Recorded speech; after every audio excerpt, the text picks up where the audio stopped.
Estamos estudiando el libro de Gálatas en capítulo 3, entonces abre sus Biblias, Gálatas capítulo 3.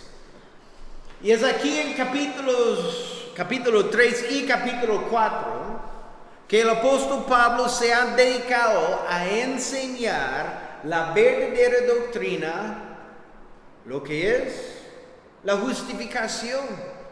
Y es esencial que entendamos esto. Eso es parte de la fundación de nuestra fe. Si no entendemos lo que es la justificación, nuestra posición en Cristo, qué complicado. O pensamos que hay varias maneras de ser justificado. Es un gran problema. Entonces, Pablo está tomando tiempo para explicar lo que es la verdadera justificación. Y él probó claramente que la justificación ante Dios es solo por su gran gracia y por medio de la fe en la perfecta y completa obra de Jesús en la cruz. Eso es. Y nada más. Eso es como alguien es justificado. Es por fe y solo por fe.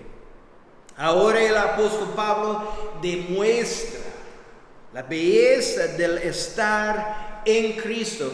Eso creo que es una de las frases favoritas de Pablo. Cuando estamos leyendo las cartas de Pablo, encontramos la frase en Cristo, siempre. Es algo importante que entendemos que estamos en Cristo. Y hay una belleza del estar en Cristo. Y que entendemos lo que esto significa. Veremos claramente la bella bendición de la promesa que tenemos en Cristo. Entonces, para empezar, Gálatas capítulo 3, empezamos en versículo 26 y vamos a leer hasta el final de este capítulo para empezar. Dice, pues todos sois hijos de Dios por la fe en Cristo Jesús. Porque todos los que habéis sido bautizados en Cristo, de Cristo estáis revestidos. Ya no hay judío ni griego, no hay esclavo ni libre, no hay varón ni mujer, porque todos vosotros sois uno en Cristo Jesús. Y si vosotros sois de Cristo, ciertamente el linaje de Abraham sois, y herederos según la promesa. Entonces, en versículo 26, dice que todos los que están en Cristo son hijos de Dios. Y vemos aquí también la única manera de estar en Cristo es solo por medio de ¿qué? Fe. Es solo por fe.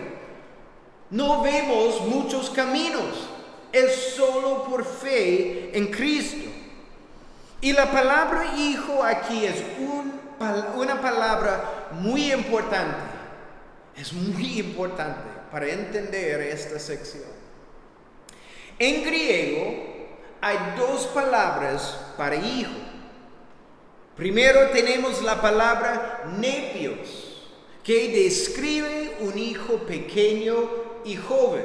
Describe un hijo infantil, este tiempo de la vida, cuando el niño es pequeño. La otra palabra que tenemos por un hijo es huios. Y esto es un hijo visto como maduro y un adulto. Es un joven mayor. Ahí vemos eso la semana pasada. Hablamos de un tiempo cuando un niño es bajo un ayo, un tutor en la cultura romana o griega. Y esto es desde la edad de 6 hasta 16. Después de esto es considerado un adulto, un niño, un hijo mayor, maduro. Entonces esto es la palabra usada por este niño o este hijo. Entonces, la semana pasada, como yo dije, Pablo describió la ley de Dios como ¿qué? Como un ayo. Dios le dio la ley a Israel ¿para qué? Para cuidarlos y vigilarlos como hijos, pero la palabra nepios. Eso es un hijo que pequeña, hasta la venida de la prometida simiente, el Mesías, que es Jesucristo. Entonces, sabemos que Cristo vino a este mundo. Entonces, ahora los que han puesto su fe y confianza en Cristo son hijos, pero la palabra aquí es huyos de Dios, hijos maduros, hijos mayores. Entonces, Pablo dice aquí a los Gálatas, ustedes no son niños bajo un ayo. Ustedes son hijos adultos de Dios en Cristo. Él está diciendo, bajo el Evangelio en Cristo, ustedes son libres. Ustedes son recipientes de todos los privilegios de un hijo de Dios. Entonces, disfruta todos los privilegios de ser un hijo de Dios. Y no se pongan bajo el yugo de la ley de nuevo. Versículo 27, continuamos. Y leamos de nuevo. Porque todos los que habéis sido bautizados en Cristo, de Cristo estáis revestidos. El bautismo aquí no está hablando del bautismo en agua. El bautismo aquí se refiere a nuestra salvación cuando ponemos nuestra fe y confianza en Él.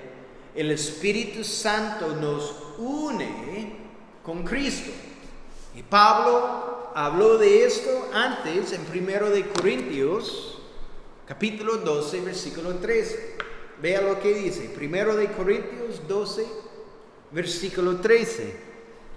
Pues, por un mismo Espíritu, todos fuimos bautizados en un solo cuerpo, ya judíos o griegos, ya esclavos o libres. A todos se nos dio a beber del mismo Espíritu. Y esto sucede ¿cuándo? Cuando ponemos nuestra fe y confianza en Cristo, somos bautizados en Cristo y en la familia de Dios. Además dice en versículo 27 que somos revestidos en Cristo. Es una frase interesante. Lo que esto significa es que cuando venimos a Cristo, nos quitamos nuestras viejas vestiduras. Es decir, que nuestra vida vieja. Y ahora estamos revestidos en la justicia de Cristo. Y es la justicia de Cristo que nos hace aceptos ante de Dios Padre. ¿Sabe esto? ¿Qué podemos ofrecer a nuestro Dios Padre? No tenemos nuestra propia justicia. Somos vestidos en la justicia de Cristo. No tenemos nada de ofrecer. Somos pecadores. Y ante un Dios perfecto, santo, ¿qué podemos ofrecer? Es por eso somos vestidos en la justicia de Cristo. Entonces, ¿quién va a querer remover sus nuevas vestiduras para ponerse los trapos viejos que tenía antes? Imagínense. En Cristo nuestra vida vieja ha quedado atrás. Y es esencial que dejamos la vida vieja atrás. Hemos sido revestidos en Cristo. ¡Qué bendición! ¡Qué bendición! 28. Ya no hay judío ni griego, no hay esclavo ni libre, no hay varón ni mujer, porque todos vosotros sois uno en Cristo Jesús. Eso no es complicado de entender. Dice que todos son uno en Cristo. Y para la gente recibiendo esa carta, es difícil a entender cómo esto escucharía. En esta época, por la ley y la sociedad, todos eran divididos en clases. Todos. Vemos clases en el mundo, pero en esta época fue muy distinta. Y también en el Imperio Romano había casi 60 millones de esclavos.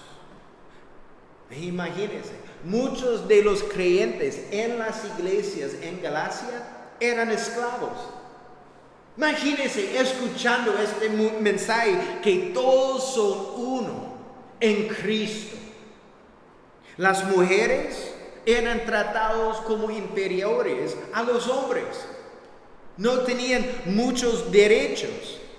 Y la división entre los gentiles y los judíos era muy marcado, fue muy obvio. Y esa es la cosa. Si hay un judío piadoso, fue caminando hacia usted como un gentil, este judío cruzaría el camino por el otro lado para evitar un toque con un gentil. Ahí es muy marcado las divisiones en la sociedad. Entonces imagínense viendo y escuchando esas palabras. Todos son uno en Cristo. En Cristo todos están en el mismo plano. Todos reciben la salvación de la misma manera. No hay una manera por los ricos o por los judíos y otros por los gentiles y los pobres. Es igual. Todos los que se arrepienten y ponen su fe en la obra de Cristo en la cruz son salvos. No hay favoritos en el reino de Dios. No existe. No existe. Todos tienen los mismos privilegios como hijos de Dios. Sin diferencia para el judío o gentil, hombre o mujer, libre o esclavo, todos tienen la esperanza del cielo en Cristo. Y es lo mismo para nosotros. Cristo es lo que nos une. Eso es la cosa.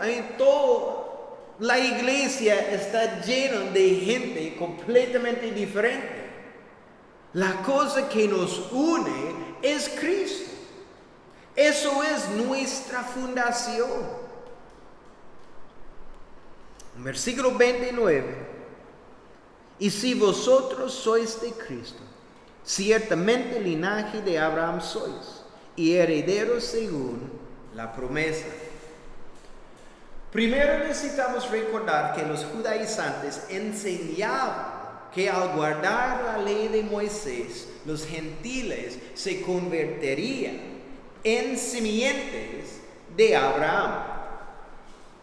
Pero Pablo enseña aquí que solo por la fe en Cristo que alguien se convierte en un simiente de Abraham.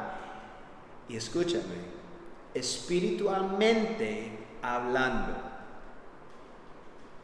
No nos convertimos en judíos al poner nuestra fe en Cristo.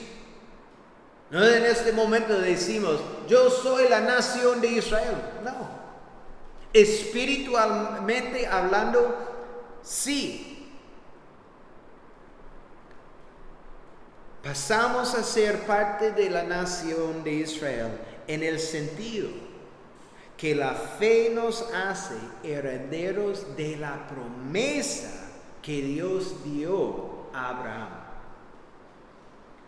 Somos recipientes de la promesa por fe. Qué hermoso es el plan de Dios para redimirnos. Continuamos, capítulo 4,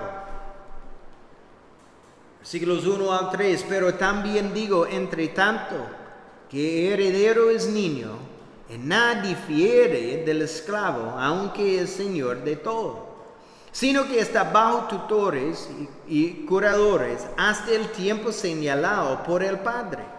Así también nosotros cuando éramos niños estábamos en esclavitud bajo los rudimientos del mundo. Entonces aquí en versículos 1 al 3 refuerza lo que Pablo dijo en versículos 23 al 25 en capítulo 3, que Dios dio la ley para cuidarlos y disciplinarlos hasta que Cristo, el Mesías, viniera. Eso fue el propósito de la ley. Y la ley fue como un ayo, como un tutor.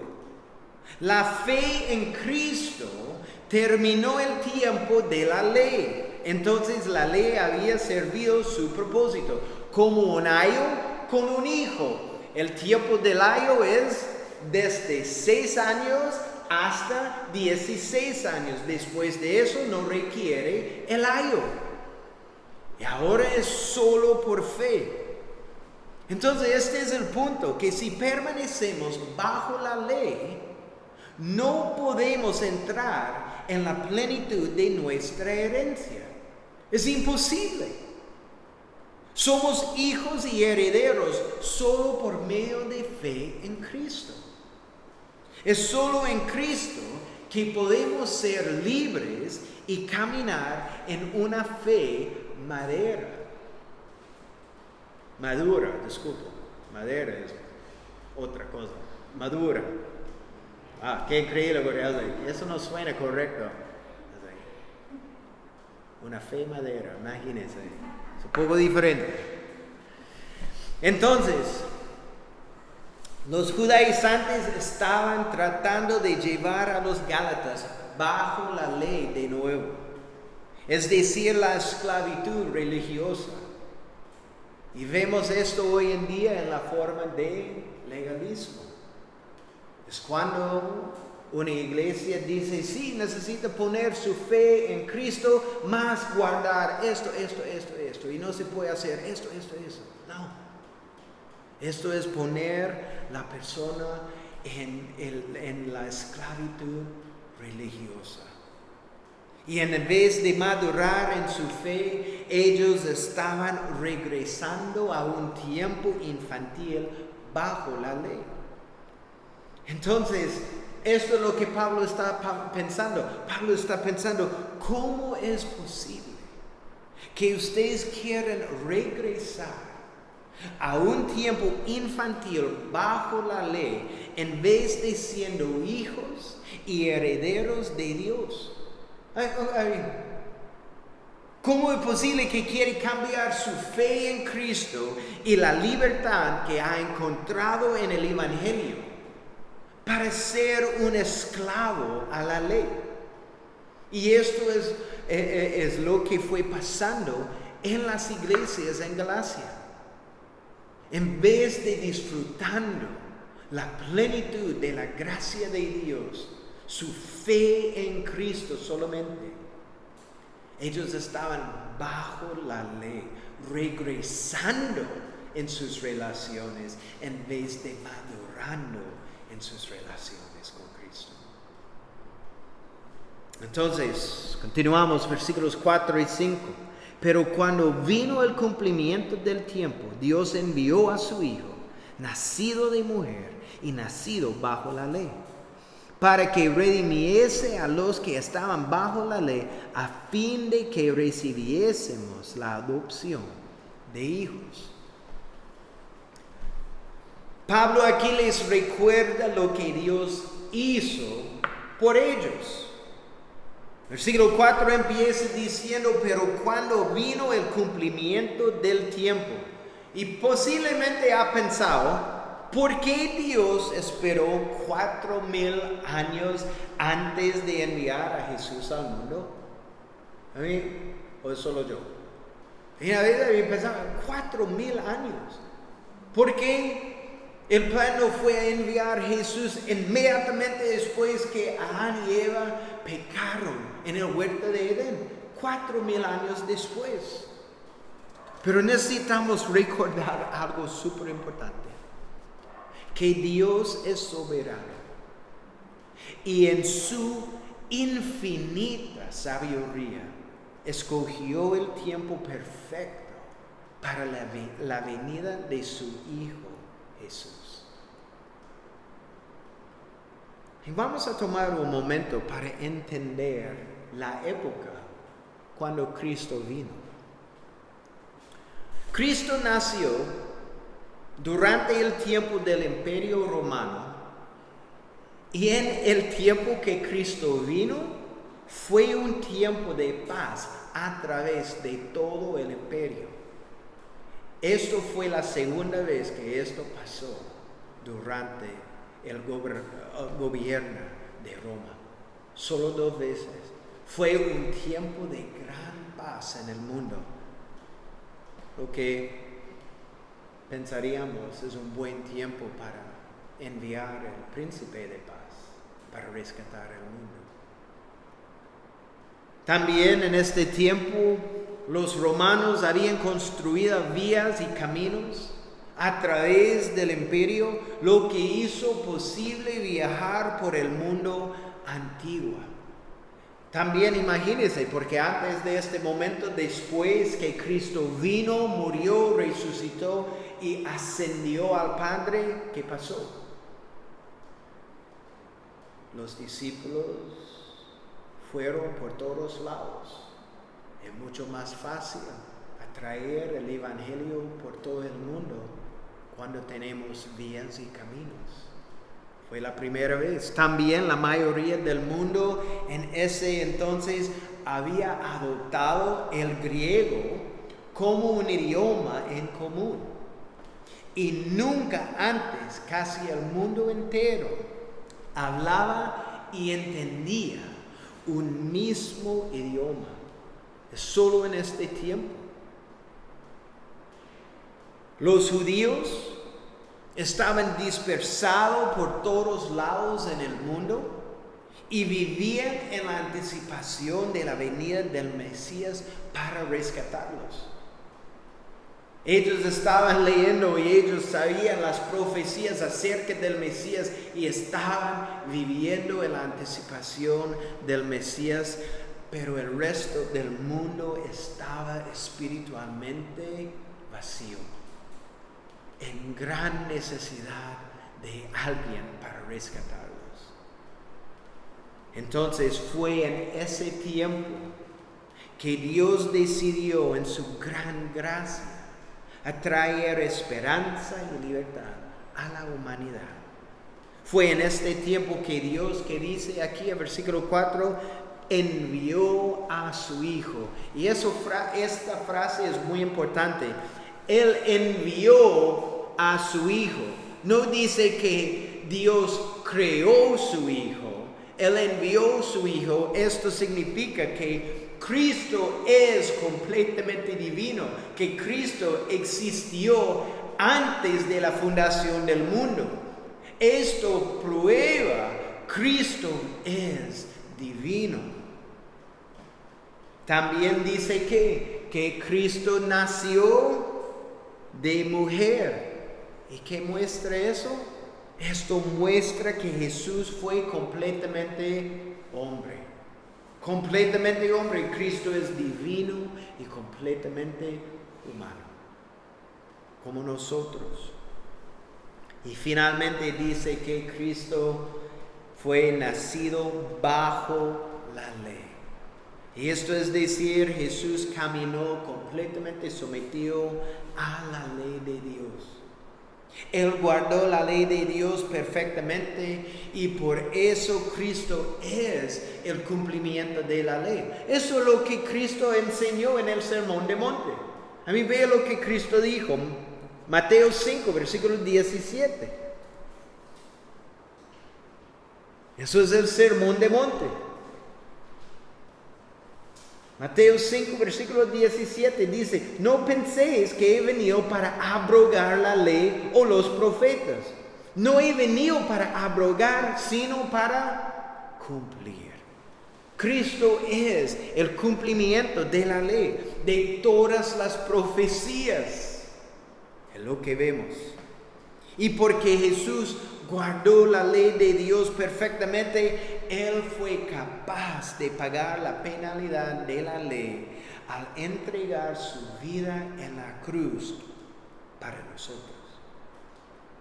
Él pagó la penalidad de nuestros pecados por completo en la cruz. Cristo fue dispuesto a hacer todo esto. ¿Todo qué? Nacer de una mujer. Ahí primero fue enviado del Padre del cielo. Él dejó el cielo, lo que es algo increíble pensar. Cristo dejó perfección. ¿Para qué?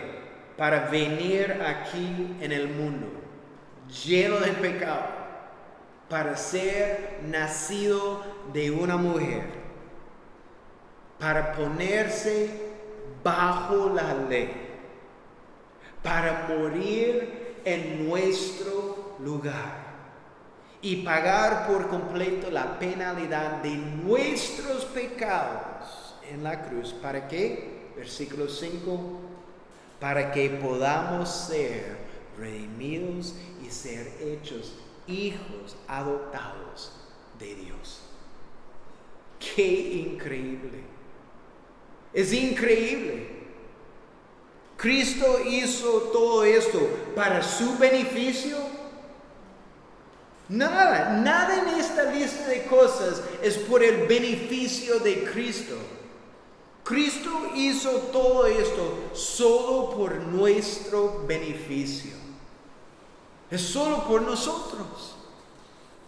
Jesús pagó el precio por completo de nuestros pecados para librarnos de la esclavitud de nuestros pecados.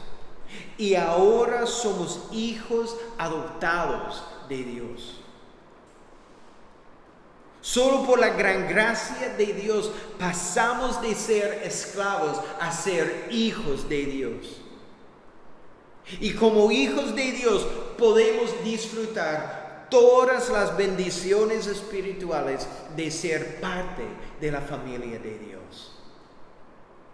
Vamos a Efesios capítulo 1. Efesios capítulo 1.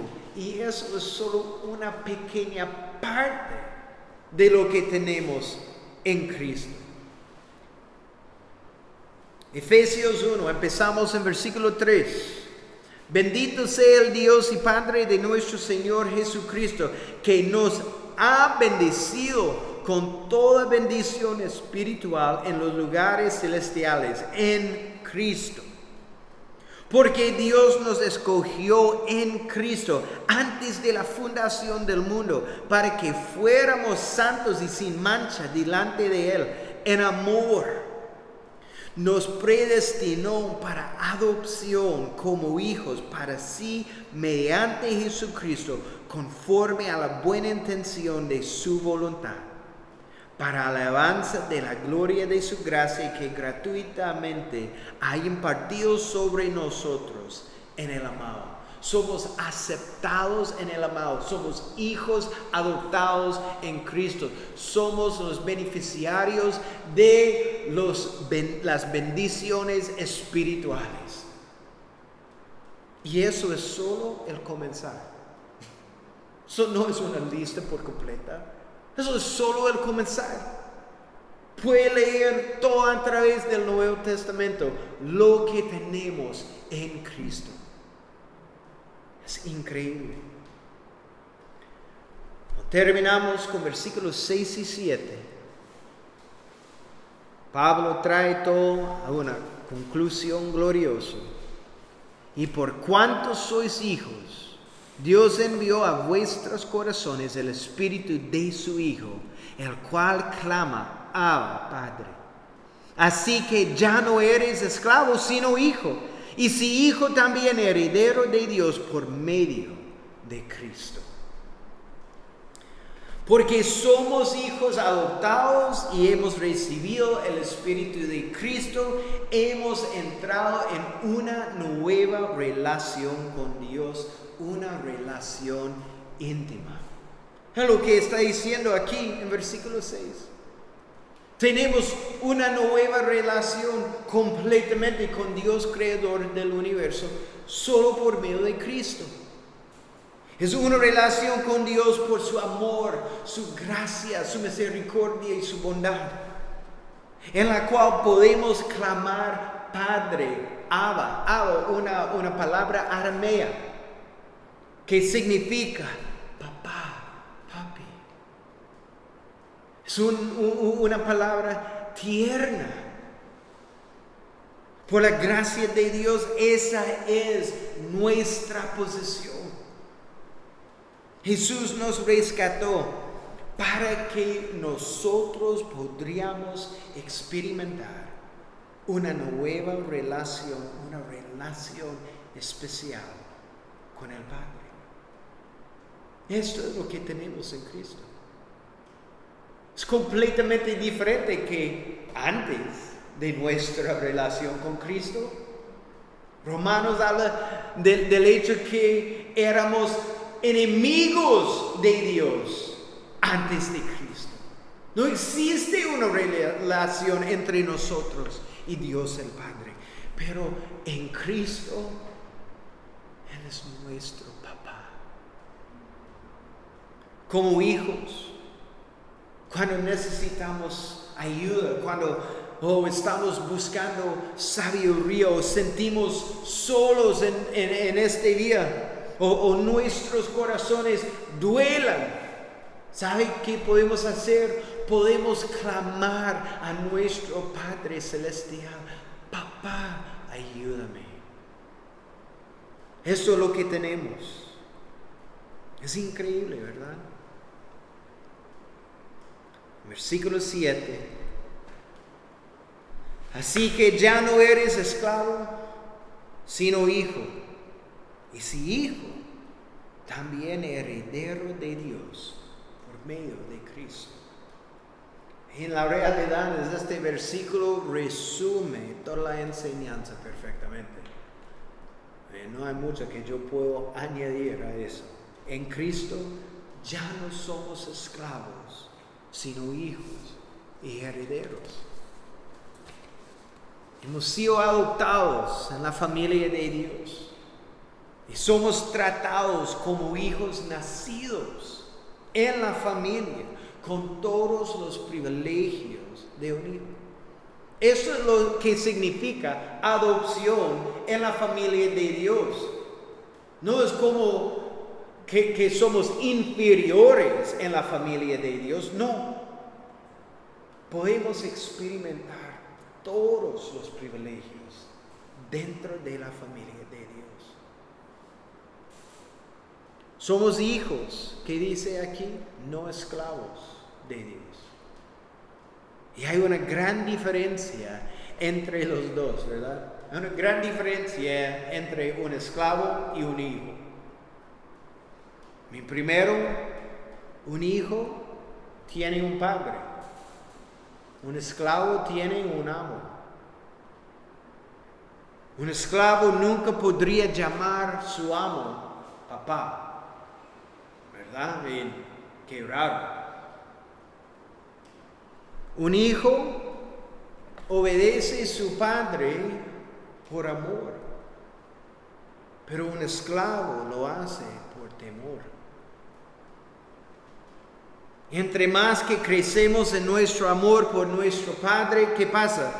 Más queremos obedecerlo y agradarle a Él. Es lo que pasa cuando como hijos amamos a nuestro Padre aquí en la tierra más. No queremos decepcionar a nuestro Padre. Es lo mismo para nosotros cuando amamos a nuestro Padre Celestial. No queremos decepcionarlo. Solo queremos hacer las cosas que agradan su corazón. Porque esto fluye de nuestros corazones. de un corazón de amor. Somos hijos adoptados y herederos de Dios, creador del universo. Nuestro futuro es glorioso. Y esta es la cosa. Lo mejor está por venir. Lo mejor está por venir. Lo que hemos experimentado ahora aquí en la tierra es nada en comparación de lo que es por venir. ¿Cómo no vivir vidas entregadas a Él con agradecimiento por todo lo que tenemos y somos en Cristo? Nuestro Redentor, por el amor de Dios Padre. ¿Cómo es posible? Primero de Pedro 1, versículos 3 y 5, y terminamos aquí. Primero de Pedro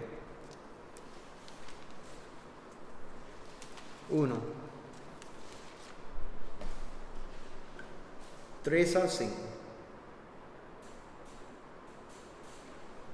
Hablando de nuestra herencia, nuestro futuro. Vea lo que dice. Bendito el Dios y Padre de nuestro Señor Jesucristo, que según su grande misericordia nos hizo renacer para una esperanza viva por la resurrección de Jesucristo de los muertos, para una herencia incorruptible, incontaminada e inmarcesible, reservada en los cielos para vosotros, que sois guardados por el poder de Dios mediante la fe, para alcanzar la salvación que está preparada para ser manifestada en el tiempo postrero.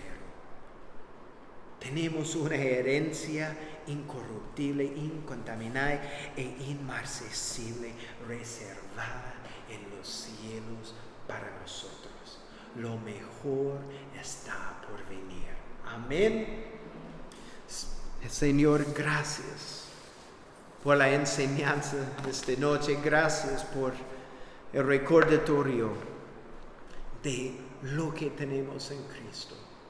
Somos hijos adoptados de Dios. Somos herederos de la gran salvación, el cielo, la vida eterna. Nuestra herencia es incorruptible, incomparable. Gracias, Señor, por todo lo que tenemos en Cristo, ahora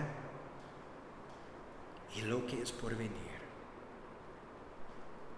Y Señor, que pensamos, que meditamos en lo que tenemos en Cristo, que pensamos y meditamos en su gran sacrificio por nosotros, que solo por medio de su sangre preciosa que somos perdonados, que recibamos la vida eterna. Y Señor, que caminamos en una actitud de gracia y agradecimiento hacia ti por todo lo que tenemos. Gracias, Señor, en el nombre de Jesús.